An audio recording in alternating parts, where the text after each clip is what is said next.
There were 1,000 people in the hall, and I said, my name is Chris Smith. I'm the Labour MP for Islington South and Finsbury, and I'm gay.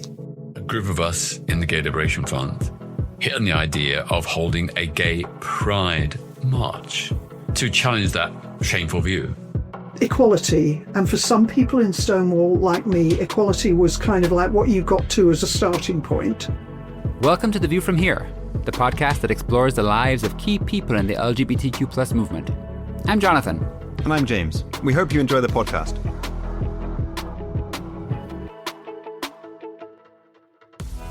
Today we're joined by Lord Chris Smith, the UK's first openly gay cabinet minister and a key figure in the legislative fight for LGBTQ plus rights. We talked to Chris about coming out and living with HIV in the 1980s.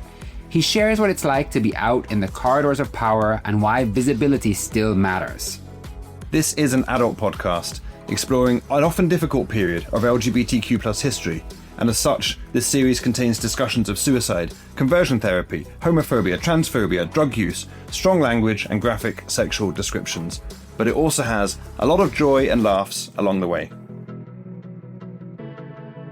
We are incredibly excited and honoured to have Lord Chris Smith join us.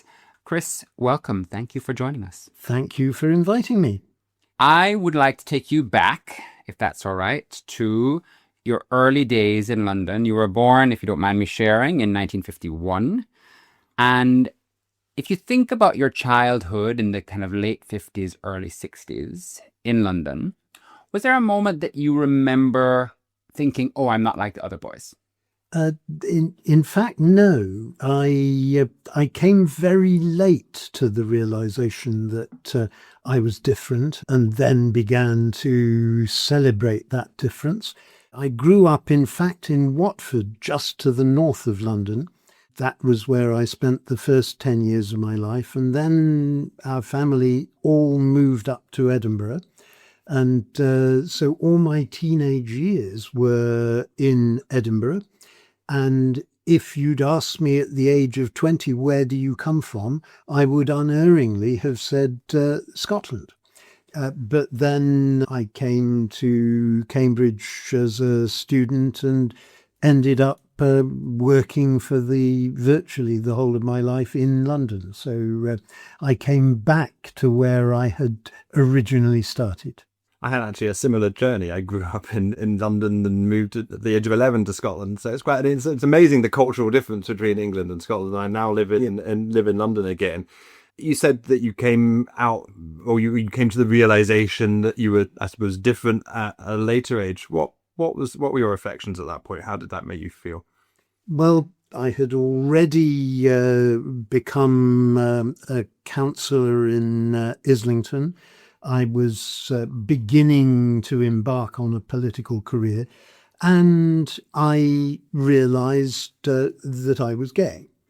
And I never made any particular secret of the fact that I was gay. I had boyfriends, I had flings, I went to gay pubs and clubs, but I had not at that point said anything about myself in public. That came later, just after I was elected as an MP. And we're going to get onto that, but just in terms of a political career, as you were embarking on it at that point, you were elected councillor, realizing that you were gay. Did that make you think, oh wow, how am I going to combine these two aspects of my life, being, particularly in the 70s and 80s? Did you feel something about how hard that was potentially going to make your career? It did, because you have to remember back in the 70s and 80s, and indeed into the early 90s, there was a lot of homophobia, especially in the tabloid press. There was, it very much wasn't mainstream to be gay. I thought at the time, this is going to make a political career a little bit difficult. But I decided nonetheless I wanted to get involved in politics because I believed it was the way in which you could most readily change the world and change the way in which society worked. And I certainly wasn't going to give up my sexuality in order to do so. And just, the Labour Party at that time, obviously, again, we're going to come on to this, some of the amazing achievements that you were part of and you led as part of the Tony Blair's Labour government. But the Labour Party you were in at that point, was there homophobia there? Did you experience homophobia? Oh, yes. There were some MPs who weren't particularly enlightened on this set of issues. But also the Labour Party did not have very good policy at that time.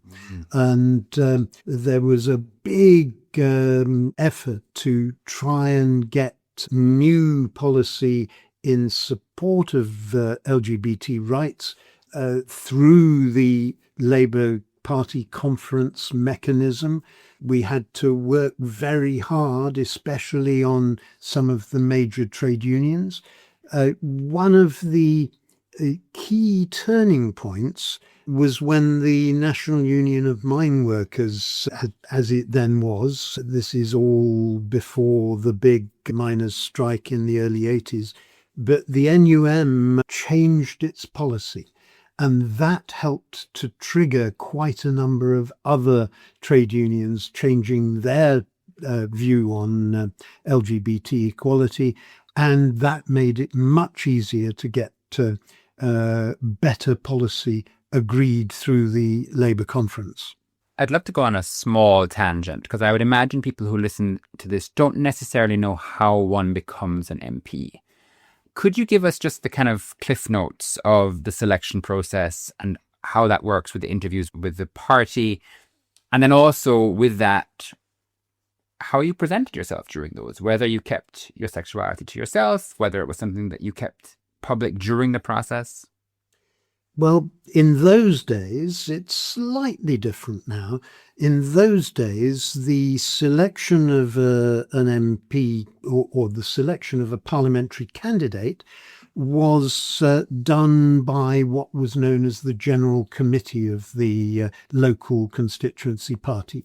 This comprised representatives of each of the ward parties. There were at the time 8 or 9 wards within the constituency.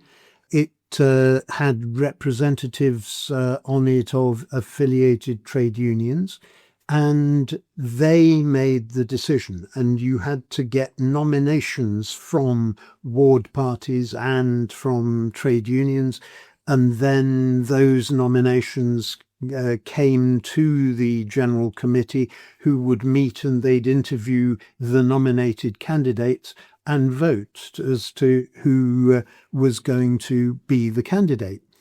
And I can remember I was going through the selection process for Islington, South and Finsbury, and a number of the wards had already nominated. And I had sort of expected that they would nominate me, and they didn't. And there were only 2 wards left to nominate. And at that point, I was almost on the verge of giving up the attempt. But I decided to press on with it. And somewhat to my surprise, both of those final wards nominated me. And so I came into the final selection process as the only candidate who had 2 ward nominations rather than just 1. And I won the selection. And homophobia wasn't a feature of that? It wasn't a feature. As I mentioned, I had never made any particular secret of the fact that I was gay. A lot of the members of the General Committee knew, but I hadn't stood up in front of an audience and said anything. That was to come later. So actually, you ran for election in 1979 and unsuccessfully, but then managed to get elected in 1983 in Islington, south of Finsbury. Where 1979 was a cutting of teeth exercise in Epsom and Ewell. I managed to save my deposit. I was up against a 26,000 Tory majority, and I can tell you the experience of walking down Epsom High Street on a Saturday morning with a red rosette on is an experience only for the brave. Oh, fantastic. So you did get elected in 1983, where you actually served until 2005 as MP, and then came out in 1984. Talk us through that moment as a sitting MP, the first, in fact, you were, I think at that time, the first MP to come out voluntarily. Talk us through what happened. What's the story? Well, I can remember during the course of the election campaign, my agent, a wonderful woman called Liz Phillipson, had been really worried what would happen if during the course of the election campaign we were at a public meeting and someone in the audience leapt up and said, we don't want to hear from him, he's gay. Now, she was all for having a burly working class member of the party ready to pounce at that point. But I can remember saying to her, no, there's only one way to deal with this if the issue does arise. And that's for me to say, yes, I am. So what? Next question, please. It never arose during the course of the campaign. I was elected in 1983 for Islington South. I had a wafer-thin majority of 363 votes, but nonetheless, I decided that at some point I wanted to say something publicly about myself. I had a colleague who was MP for a northern seat who was gay, never ever came out. He was being hounded by the press. He had reporters sitting in cars outside his little block of flats every night, recording who was going in and out. He had people rummaging through his dustbins. He was being harassed at every opportunity. And I just decided I don't want to go through that. And the way that you respond is you remove the story. And the best way of removing the story is to tell it yourself. Exactly. And so I decided I wanted to say something about myself and who I was. But the only question was, what would be the right moment? And I was invited to go up to Rugby in 1984 because Rugby Council had just changed political control, and the incoming Tory leader of the council had decided he was going to remove sexual orientation from the list of things the council would not discriminate against in its employment policy. Wow. He was effectively saying, I do not want LGBT people coming to work for Rugby Council. There was a lot of rage and anger and anxiety about this. And a big march and rally was called for the Saturday lunchtime in the middle of Rugby. And because I had said supportive things about LGBT rights, the organisers invited me to come up and speak. And I can remember sitting on the train going up to Rugby, writing this very boring speech. And I walked into the hall where the rally was taking place. It had already started. There were 1,000 people in the hall.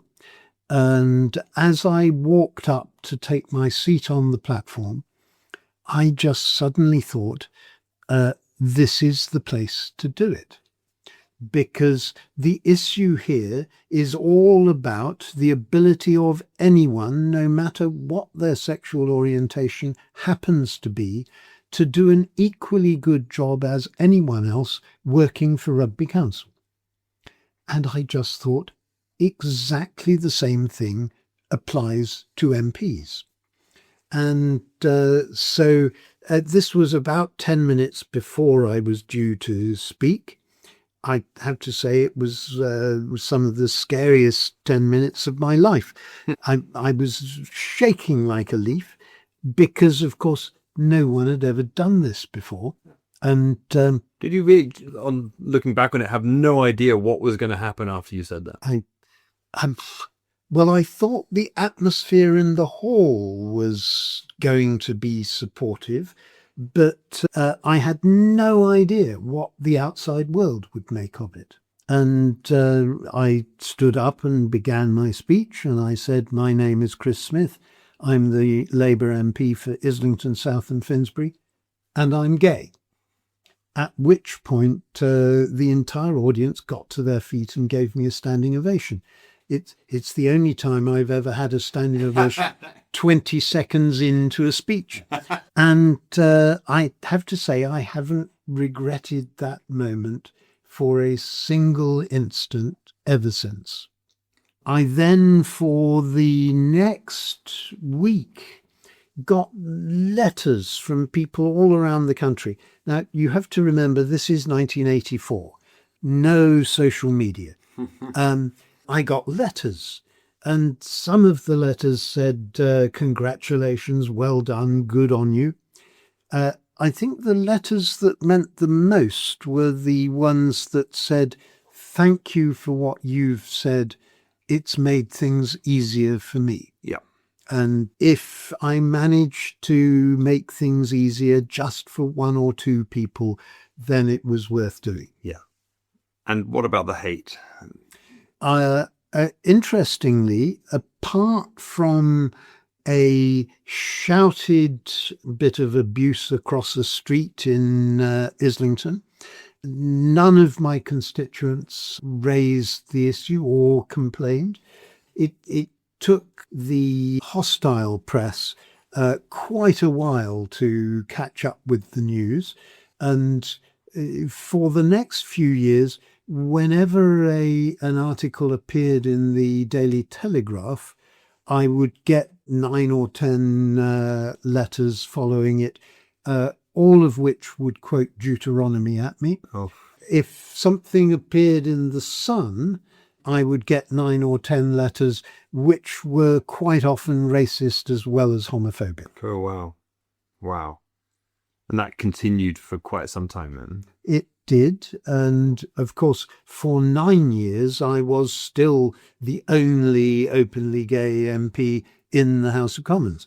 It's now teeming with You could almost do a social history of Britain based on the volume and veracity of letters that you received over the period of time you were in Parliament. Did you regret not coming out before the election, before the Parliament? Did you almost want somebody to ask that question in a town hall? It's a really interesting question to which I honestly don't know the answer. I was, I suppose, concerned about what the response electorally might be, although I was absolutely prepared to be open and upfront and honest about it if it did arise. But I hadn't really thought I need to say something in public until after I'd been elected. You have to remember, though, I had this wafer-thin majority. Yeah. It wasn't the easiest circumstances in which to decide to do this. 380 votes can rapidly disappear if a campaign emerges around your candidacy. And interestingly, at the subsequent 1987 general election, I was the top target seat for the then Social Democrats in the country. They were second, the Tories were way behind. And even though the Tories nationally in 87 were running quite a homophobic campaign. They were making an awful lot, for example, about the tabloid story of the rather wonderful book Jenny Lives with Eric and Martin, which had been found in a teacher's centre in Islington, and the tabloids went bananas about it, and the Tories used that in their national campaigning. But locally, the Tory party never mentioned anything about me being gay. The SDP, however, were not quite as measured, and they were using it mercilessly on doorsteps. Wow. I can remember we were training our canvassers. What should you do if this issue arises on a doorstep? And we said, if it does, you have 3 lines to use. Line number 1, isn't it good to have an MP who's honest for a change? Line number 2, but you know that Chris Smith works for everyone, no matter who or what they are. Line number 3, if neither line 1 nor line 2 worked, you don't mean to tell me you're prejudiced, do you? And during the entire campaign in 1987, no one had to get to line 3. Oh, brilliant. Well, that is very positive. Apart from, of course, the negative campaign, what were the attack lines that they were using? Oh, just The usual. You don't want to vote for him. He's gay. Really, just as openly homophobic as that. Just reminding people that that was who I was. There was an MP who was a Social Democrat at the time who ran against Peter Tatchell, and I cannot remember his name, but his tagline was "The Straight Choice," is my memory from that period. We talked about the reaction to you coming out from the press, from voters, but what was the reaction like in the House? My favourite reaction was dear old Edwina Curry, who she hadn't yet had her affair with John Major, but she was a very prominent figure in the House. This was a few days after I'd done the rugby thing, and I was queuing up in the members' tea room for to buy a cup of tea, and lots of MPs sitting around on armchairs, and Edwina comes marching in through the doors, comes up to me in a very loud voice. She says, "Chris, I gather you've come out. Well done." And turned on her heel and marched out again. On the whole, the response from my fellow MPs was very supportive. There were some who probably should have known better, who averted their eyes when they saw me coming down the corridor towards them, but most were very supportive, and especially it was Neil Kinnock, who was the leader of the party at the time. Both he and the senior figures in the shadow cabinet, people like John Smith and Brian Gould, were very supportive. And when a person has a public profile and they come out publicly, that coming out doesn't always only affect them. So did your family have any impact from you coming out? My parents lived up in rural Scotland. In fact, amidst all the letters that I got the week after the rugby speech, the only 2 letters which were anything other than supportive were a letter from my father and a letter from my mother. This was, they were saying, we're shocked, we think this is unnatural, etc., etc.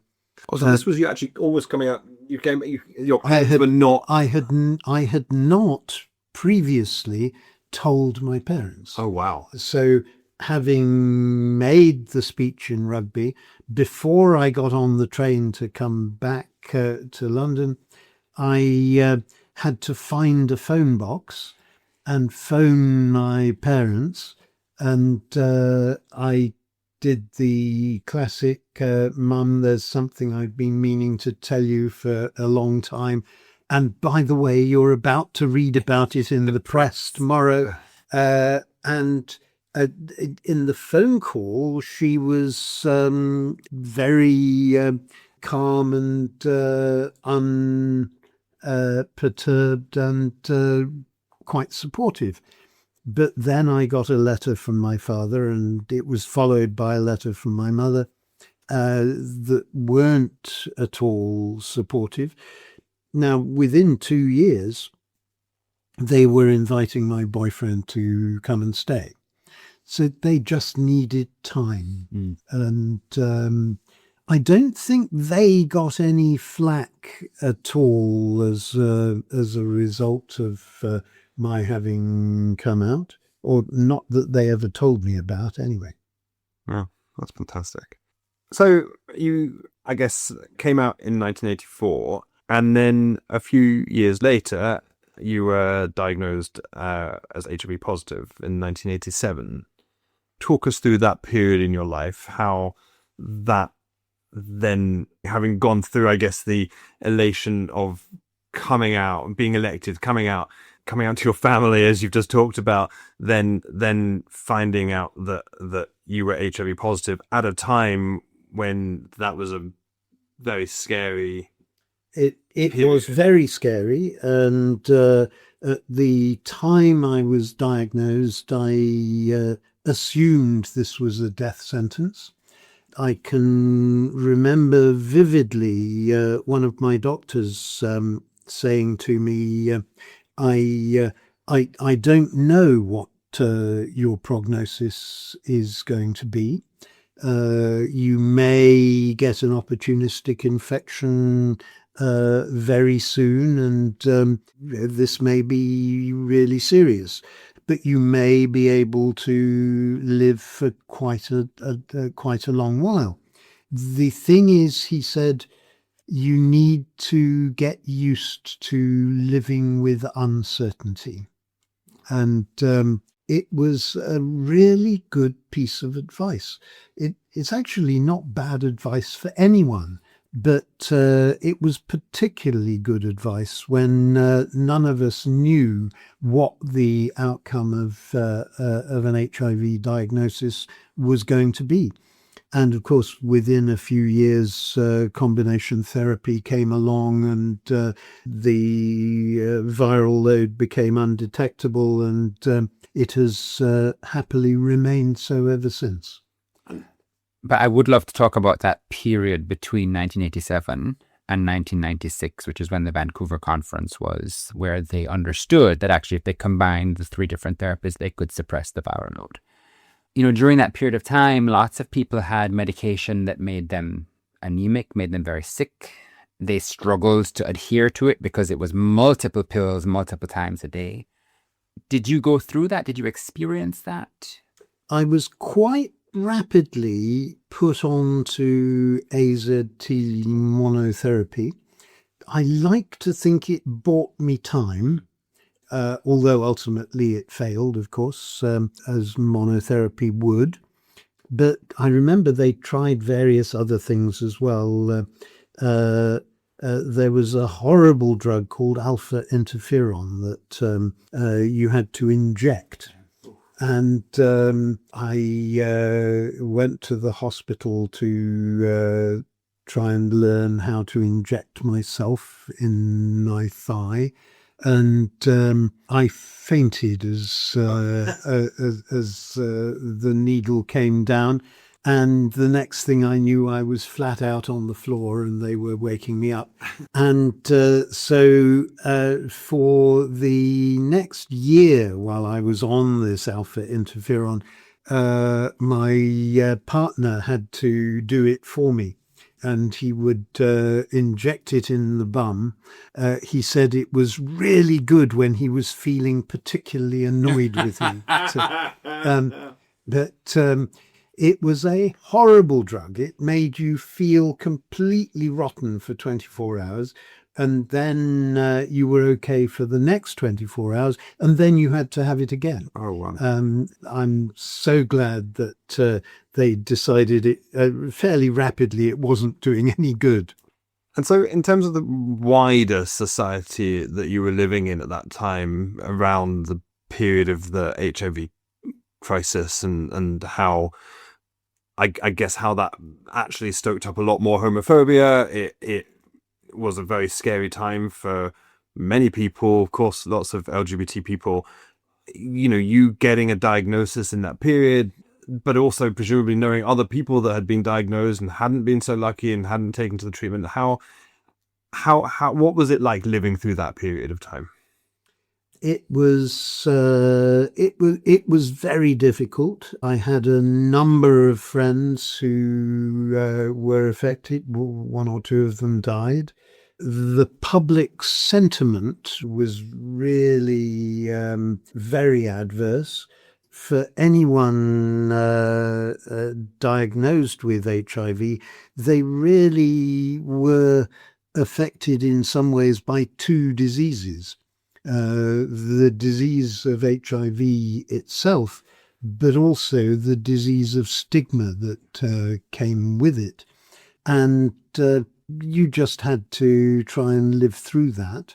I had made a deliberate decision, so long as I was able to go about doing a decent job and acting as an MP and then as a shadow minister without any let or hindrance. So long as that was the case, I wasn't going to say anything publicly. Eventually I did, of course, but that came in 2005, so long after I had in fact been diagnosed. And we'll come on to coming out publicly as being HIV positive.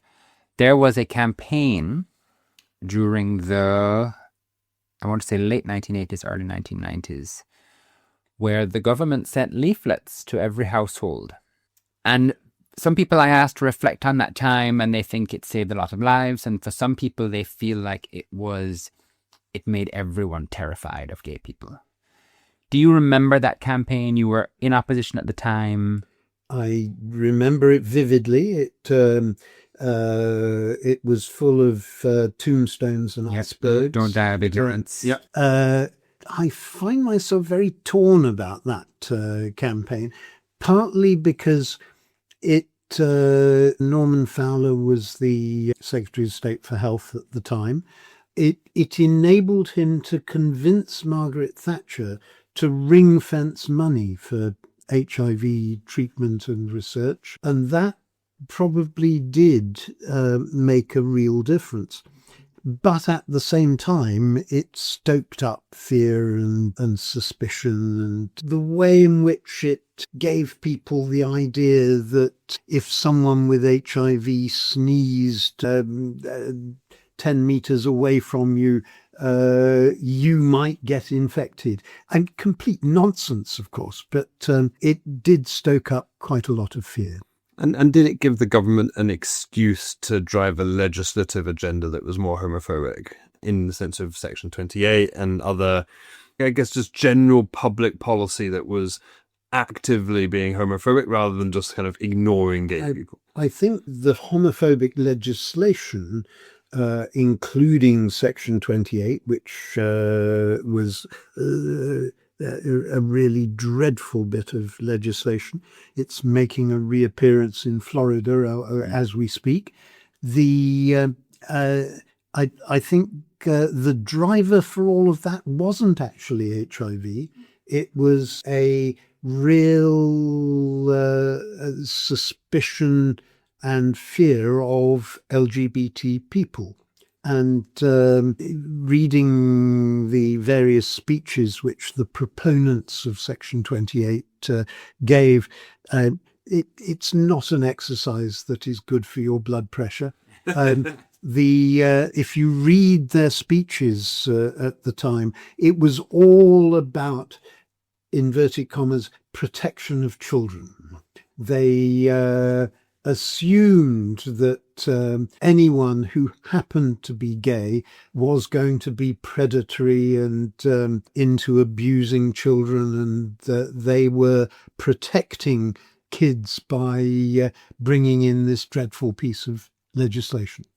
But were the two in some way connected in the sense that you could there was an attempt to draw this direct line between being gay and causing a public health crisis and therefore some sort of danger? It didn't help, but I don't think it was the primary motivating force for the bits of homophobic legislation. That's really interesting. I think it's so interesting to see how those things kind of happened in parallel, but maybe weren't connected. I mean, you'd obviously been an MP or been for several years, I guess, unshackled from this secret in terms of being gay, and then you decided not to be open about being HIV positive because of the stigma, very similar stigma in many respects.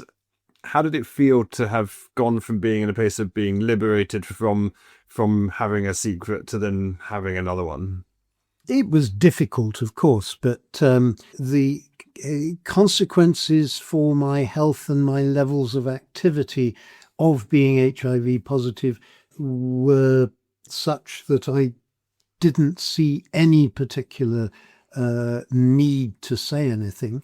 There was a very interesting moment which revealed something about coming out as being gay.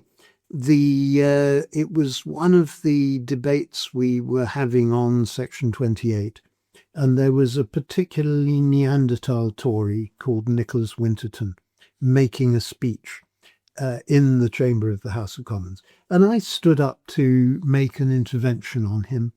And I made my point. And as I sat down, he looked across at me and he began his response by saying, "The House has learned to listen to the honourable gentleman with respect when he talks about these matters. But," and he then went on to disagree with me. And the fact that he felt he had to put in that little bit about respect showed to me that we had made a tiny bit of progress, because he was no longer able to talk in windy generalizations about gay people, because there sitting in front of him was one of the people that he was talking about. And so in 1997, we moved from being in the opposition, being a shadow minister, to Tony Blair forming a government, becoming the prime minister, and you becoming the first out LGBT cabinet minister in the world. I'm pretty sure that's the case. That's what I've read. And the rather wonderful thing was no one noticed. In all the commentary about who was being appointed to the new cabinet and what they were going to do in their portfolios and so on, the fact that for the first time ever anywhere, the Prime Minister had appointed an openly gay cabinet minister, it didn't surface. And that really did show me that we had made real progress, because it was no longer an issue. And if we think about the two, I suppose, flagship pieces of legislation that affected LGBT life in the Blair years, it was the equalising of age of consent in 2000, and then the repeal of Section 28 in 2003. Well, we were able to do a whole raft of things: equalising the age of consent, getting rid of Section 28, legislating for equal access to goods and services, freeing up the position of LGBT people in the armed services and the diplomatic service, and then bringing in civil partnerships. Now, it's fair to say the first of those things, which was the equalising of the age of consent, the Prime Minister's office were really nervous. They were very worried about what the electoral impact would be of doing this bit of pro-LGBT legislation.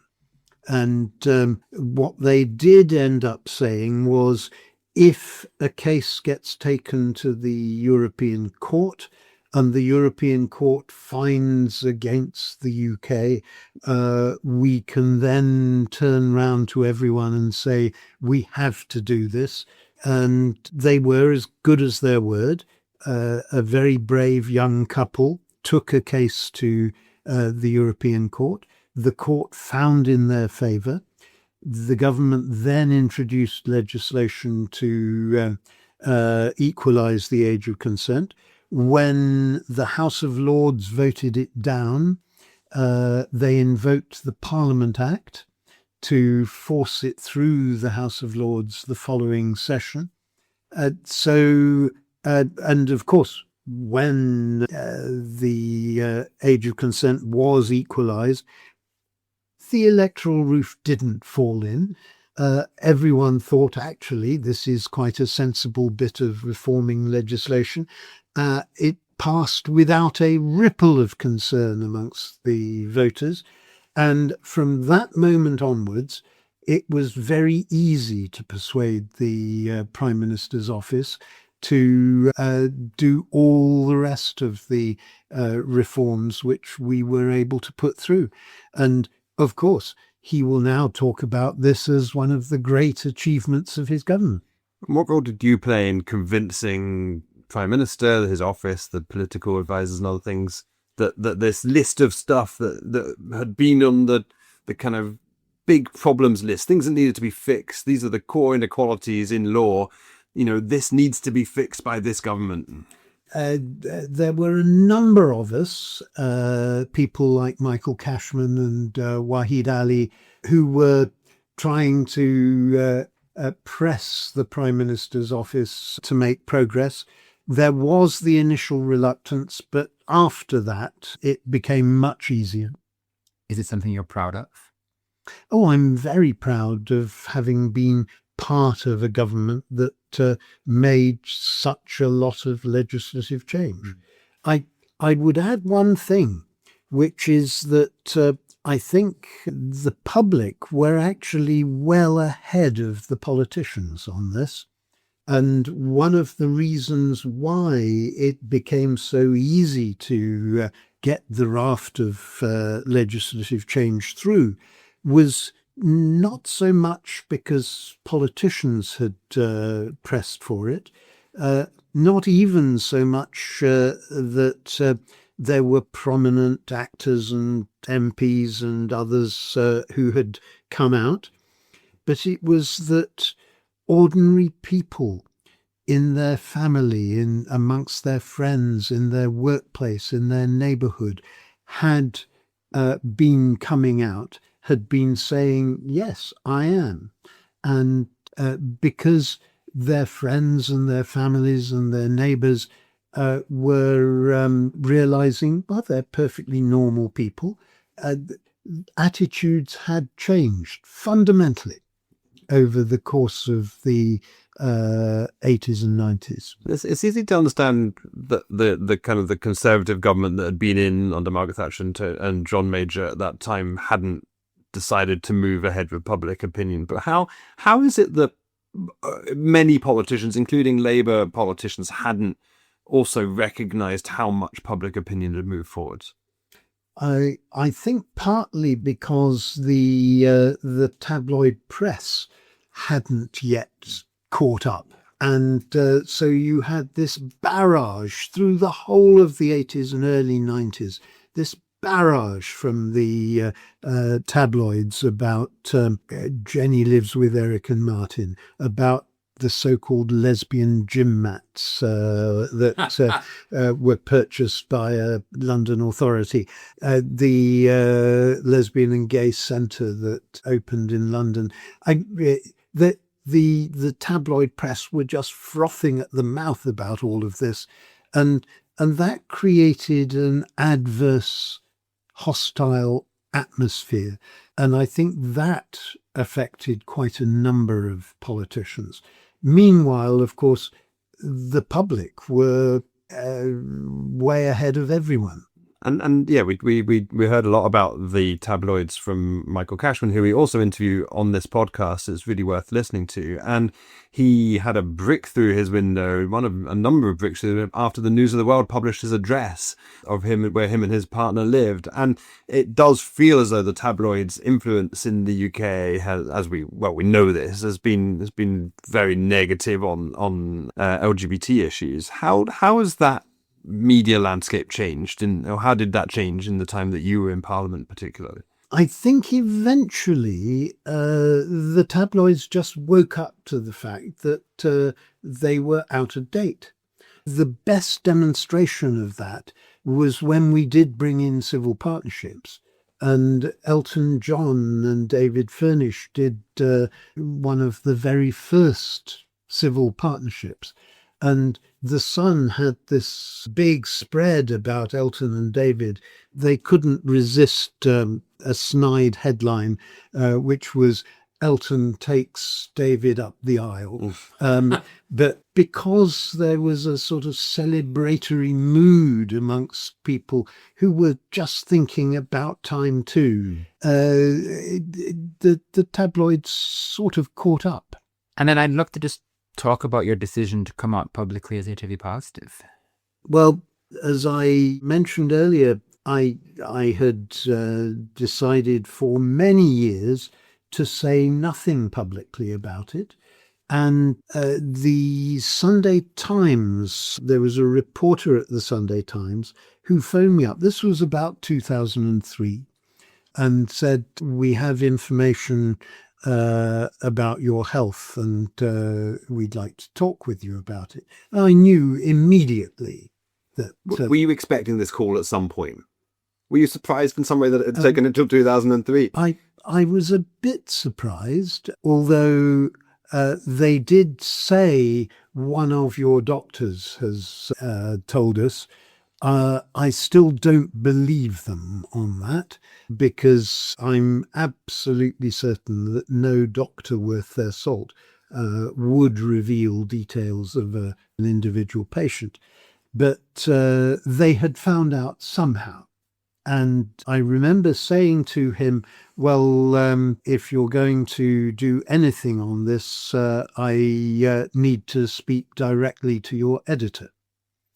Within half an hour, John Witherow, who was then the editor of the Sunday Times, phoned me up, and he said, we have information that you are HIV positive. And I said, yes, I am, but I do not want you to publish anything at this point on this.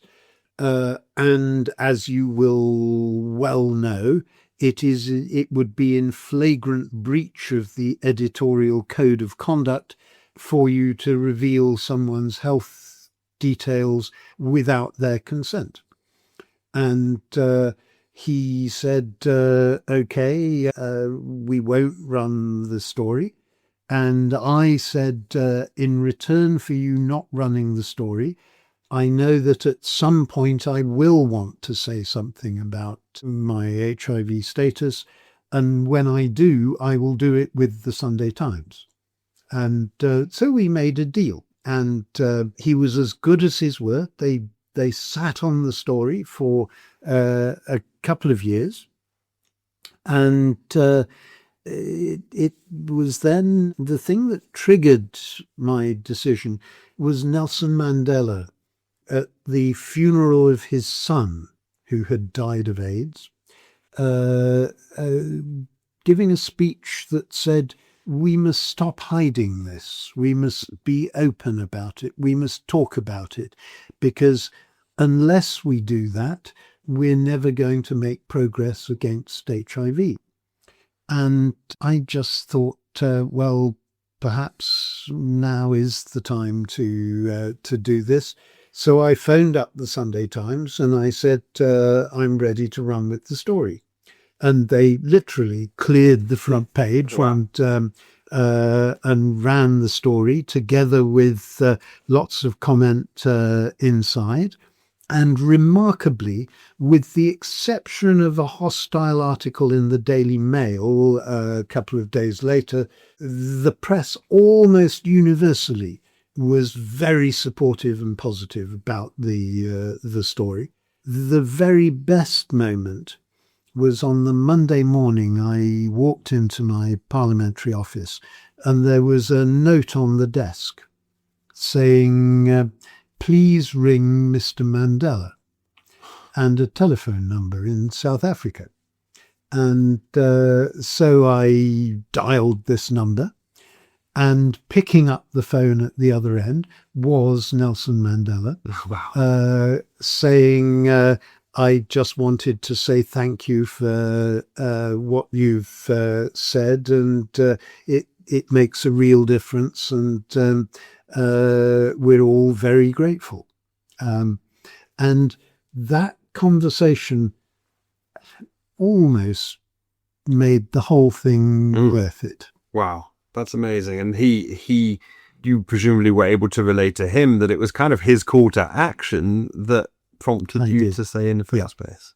I've got the article here, and it's an incredible op-ed that you've written, and you do make the argument that HIV is not a death sentence. That's fundamentally the argument you're making. But what's really interesting is, and this is not part of what you've written, but it's part of the wider article the Sunday Times put together, is it has a bullet point list called "Long-term HIV survivors include," and it's got a list. But my reflection seeing that makes me think you just wouldn't have a list like that now. It's now, because of advances in medicine, because of advances in awareness and people getting tested and understanding that being tested is important, and then of course more recently things like PrEP that make transmission more difficult, and the work of the Terence Higgins Trust and others, that you don't think about a sort of almost a remarkable list of people that have survived with HIV long term in inverted commas.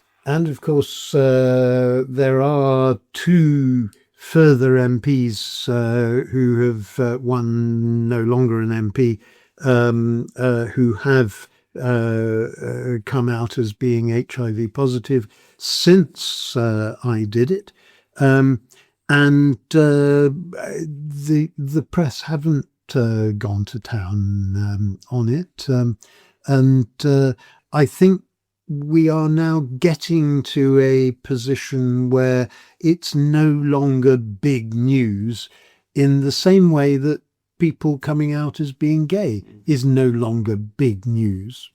And for you personally, it's almost coming out for the second time. How did that feel in terms of, was it a similar feeling to the first? I was every bit as nervous as I was earlier on. I had no idea what the response was going to be. It, of course, appeared in the Sunday Times overnight on the Saturday night and Sunday morning. I can remember hordes of journalists outside my house the following day. I did a television interview first thing in the morning, and then I spoke to reporters outside my house, and I found myself saying, "Well, yeah, I've said everything I'm going to say, and please pack up your bags and go home." And they did. And I can remember I was saying two things. The first was, I hope I've been able to demonstrate that it is possible to have HIV and to live a perfectly normal, productive, contributing life. And secondly, in a perverse kind of way, I've been lucky, because I've had HIV in a country where there is a National Health Service, where there are doctors with real expertise and knowledge, and where access to therapy is relatively easy. And there are hundreds of thousands of people around the world who are not so lucky, and we need to remember them.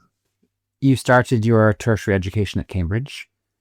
You are here again at Cambridge now as the Master of Pembroke College, and you have the privilege, I guess, of seeing young people matriculate through this institution and go out into the world. Do you have a message for them? Is there a message that you share with all of your experience, all of the things that you've been through, that you have for young people today? I do indeed have a message, and it's something that I say to all of our graduating students when I do a speech on the eve of their graduation ceremony. And it's, I have to say, I must apologize on behalf of my generation for the world that we are bequeathing to you. We are living in very dark and desperate times.